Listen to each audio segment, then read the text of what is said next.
Ronda Veritas Report.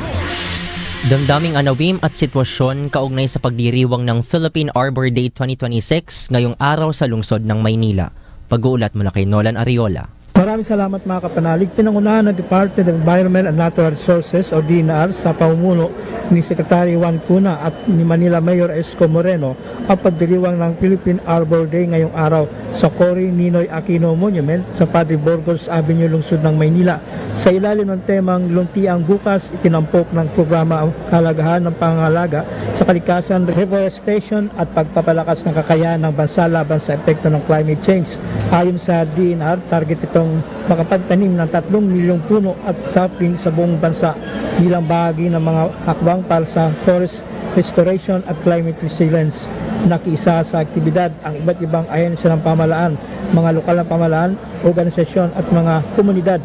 Kasabay ng pangunahing programa sa Maynila, nagsagawa rin ng sabay-sabay na tree planting activities sa iba't ibang lalawigan sa bansa. Bahagi ang taunang pagdiriwang ng Philippine Arbor Day sa pagsusulong ng mas malawak na kampanya ng pamahalaan para sa pangalaga ng kagubatan at pagpapalawak ng mga luntiang espasyo sa buong Pilipinas.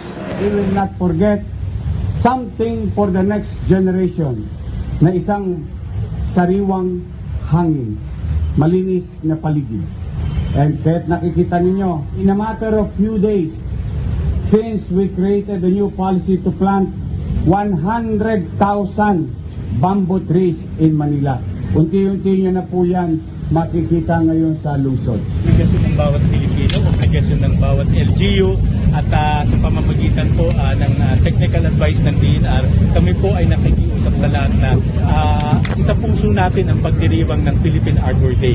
Ito ay pagtatanim para sa ating kalikasan, para sa luntiang buhay. Yan ang damdamin anawim ni Atty. Iniran. Mga kapanalig, isa sa advokasya ng Simbahang Katolika ay ang pangalagaan ng kapaligiran at higit sa lahat ay ang likas na yaman saan man.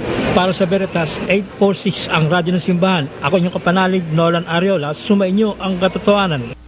Ronda Veritas Report.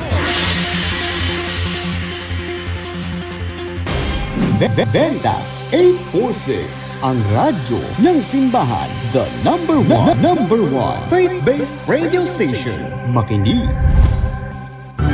Music and more inspiration.